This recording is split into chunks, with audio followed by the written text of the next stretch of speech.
Welcome to MMC. Today's headlines are the car that crashed into a doctor's surgery in Stockport, the ban on Luis Suarez, and Insidious Chapter 2 is dropping the UK box office. Our main headline today is the car that crashed into a doctor's surgery in Stockport. The car went through a window resting partway into a surgical examination room in Bramhall Medical Centre in Stockport. The driver, an elderly woman, pressed the accelerator instead of the brake and was later helped into an ambulance in the aftermath. 2 people were assessed at the scene and nobody inside the surgery was injured. One woman was taken to hospital with concerns on her blood pressure and others at the scene were assessed for shock. Over to our entertainment correspondent Kirsty. Thanks, Kat. In the entertainment news this week, we have the new horror film Insidious Chapter 2, which was released on Friday the 13th and has already topped the UK box office at a point of 26 million in its first weekend.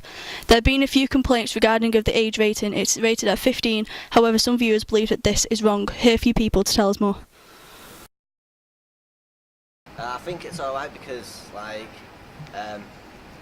people want to go see films and there shouldn't be really rating on any films. It might scare them, yeah, but it's doing it at their own risk.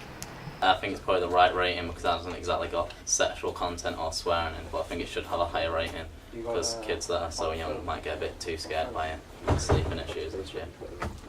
Well, I don't really think it's any good because I watched the first one and I didn't really like it. The only funny part that happened was outside the movie when my friend fell through the chair because he's a bit of a hefty fella. No, because, like I just said, the film's film. It's only film, it's fake, so... Yeah, not really. I'd say they're right, it's just you can't really depend on someone's maturity level by their actual age, so I'd say the age regulations for the moment are right. No, not really. It's more or less what the parents let the kids watch. And the cinema themselves should put more security on who's sneaking in to watch these movies, rather than the industry itself certificating them. This is Kirsty reporting for MNC. Back to Kat in the studio. Thank you, Kirsty. Now for sports news, over to our sports correspondent Sam. Thanks, Kat. In sport news this week, Luis Suarez is reaching the end of his 10-game ban for biting Ivanovic last season. However, it has not been an isolated incident for the Liverpool striker. Despite his efforts to transfer club, Brendan Rodgers is insistent that the striker will stay at Liverpool.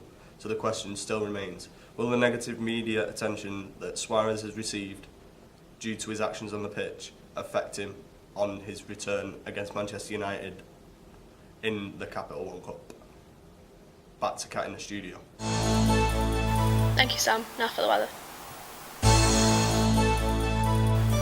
Thanks, Kat. Well, the last few days we've seen the autumn weather come through as the cold winds and rain showers have come into place over the majority of the UK. Now, as we take a look at the north, we see heavy specks of rain over Scotland in the main places such as Glasgow and Edinburgh. Then, as we move down to the north of England, we also see heavy patches of rain fall over the parts of Manchester and mainly Stockport. As you can see, the highest temperatures come towards the south of England in places like London, with highs of 18 degrees. And then as we slowly work our way back up towards Manchester, the temperature slowly decides to fall as we only have highs of 14. But then our lowest temperatures come up to Scotland, where we have 10 degrees up in Glasgow, as those wintry chills try and work their way back into the UK. That's it for the weather. Back to Kat in the studio. Thank you for watching MMC. Have a good night. Goodbye.